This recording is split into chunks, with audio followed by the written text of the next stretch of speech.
معراج کا سفر ولایت کا سفر تھا۔ معراج کی رات جب اللہ تعالیٰ نے رسول اللہ صلی اللہ علیہ وآلہ وسلم سے نجی ملاقات کی تو آپس میں گفتگو ہوئی۔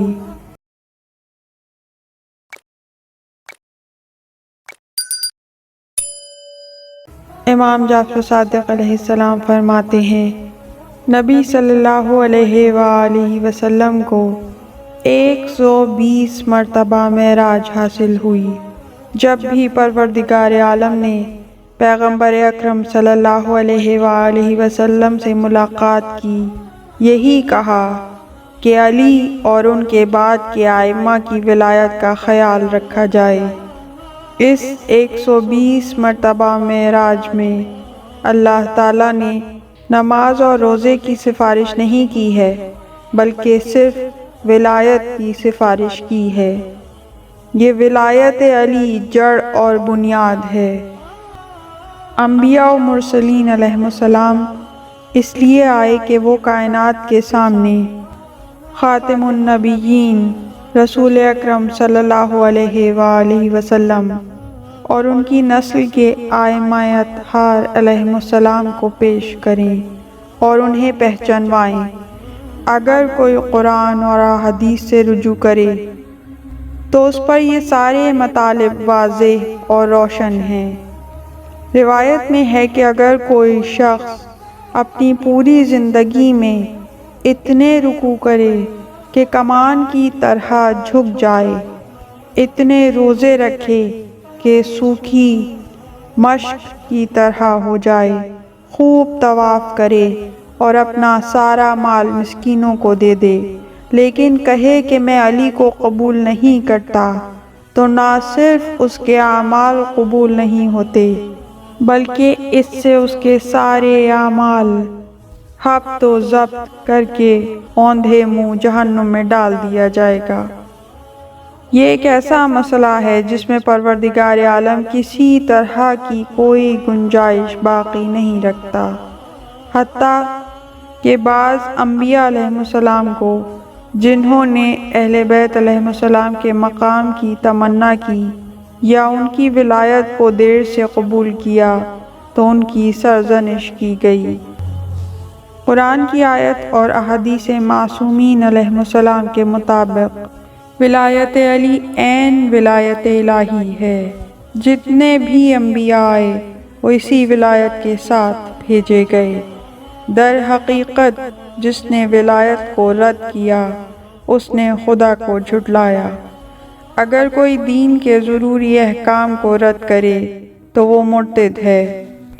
ہمارے پاس ایسا کون سا حکم اور فرمان ہے جو امیر المومنین علی بن ابی طالب علیہ السلام کی ولایت سے بڑھ کر ہو؟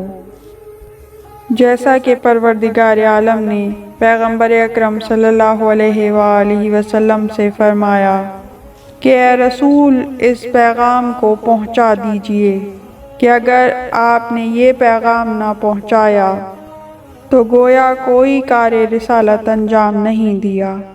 مسلمانوں کے خلیفہ ثانی کی متعارف کردہ بدعات میں سے ایک نماز تراویح ہے، جس میں قرآن کے 30 جز پڑھے جاتے ہیں۔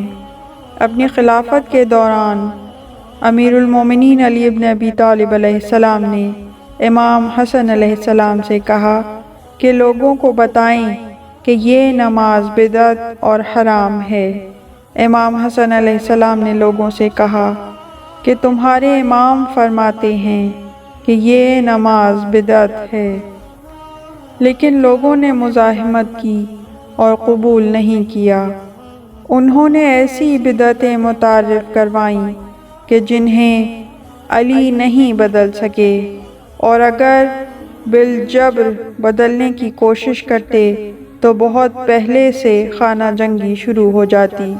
یعنی اتنے الہی فضائل و کمالات کے باوجود امت کا برتاؤ امیر المومنین علی بن ابی طالب علیہ السلام کے ساتھ ایسا رہا کہ امت نے ولایت علی جیسی نعمت کو نہیں پہچانا۔ اور خود کو جہنم کا ایندھن بننے کے لیے تیار کر لیا۔ روایت معصومین علیہ السلام ہے کہ کوئی شخص اس وقت تک صراط عبور نہیں کر سکتا جب تک اس کے پاس امیر المومنین علی بن ابی طالب علیہ السلام کی ولایت کا ٹکٹ اور جواز نہ ہو، یعنی جو ان سے محبت کرے گا وہی صراط سے گزر پائے گا۔ ایک اور روایت میں ہے کہ جب جناب فاطمہ بنت اسد کو دفن کیا گیا تو مبشر و بشیر نے قبر میں آ کر آپ سے پوچھا کہ آپ کا امام کون ہے؟ تو رسول اللہ صلی اللہ علیہ وآلہ وسلم نے فرمایا کہ فرمائیے میرا بیٹا، یعنی اگر آپ امیر المومنین علی بن ابی طالب علیہ السلام کی والدہ ہیں تب بھی آپ کے پاس ان کی ولایت کا ہونا ضروری ہے۔ بی بی فاطمہ الزہرا سلام اللہ علیہا سے پوچھا گیا کہ آپ کا امام کون ہے؟ تو آپ نے فرمایا میرے شوہر علی ابن ابی طالب، لہٰذا ولایت علی سے کوئی بھی مستثنیٰ نہیں ہے۔ نماز میں استثناء پایا جاتا ہے، مثلاً اگر کوئی اذان سے نماز کے آخر وقت تک بے ہوش ہو جائے تو نماز اس سے ساقط ہو جائے گی۔ اگر کوئی بیمار ہو تو روزہ نہیں رکھتا، لیکن ولایت سے کوئی بھی مستثنیٰ نہیں ہے۔ یہاں تک کہ فرشتوں کے معاملے میں بھی روایات میں ملتا ہے کہ جنہوں نے اہل بیت علیہ السلام کو پہچاننے اور ان پر ایمان لانے میں دیر کی تو ان کی سرزنش کی گئی۔ وہ عظیم عمل جو فاروق اور میزان ہے وہ ولایت علی ابن ابی طالب اور ولایت ائمہ اطہار علیہ السلام ہے۔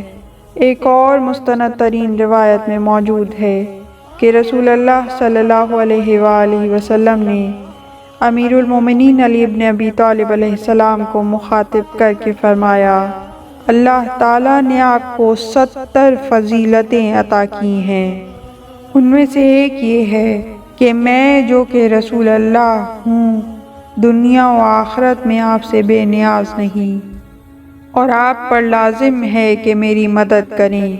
لہٰذا رسول اللہ صلی اللہ علیہ وآلہ وسلم کی پوری زندگی اس طرح عبارت ہے کہ وہ علی سے بے نیاز نہیں اور علی نبی سے بے نیاز نہیں۔ اللہم صلی علی محمد وآل محمد۔ پروردگار رحمتیں نازل فرما محمد اور ان کی پاک آل پر ہزاروں کروڑوں درود و سلام۔ اللہم عجل ولیک الفرج۔ پروردگار قائم آل محمد کو، ہمارے زمانے کے علی کو اذن ظہور عطا فرما۔ اس طرح کی مزید تحقیقی، علمی اور تاریخی ویڈیوز دیکھنے کے لیے چینل کو سبسکرائب کیجیے اور بیل آئیکن پہ کلک کیجیے۔ ویڈیو کو لائک کریں اور کامنٹس کے ذریعے بتائیے کہ آپ کو ویڈیو کیسی لگی۔ اگلی ویڈیو تک کے لیے خدا نگہدار۔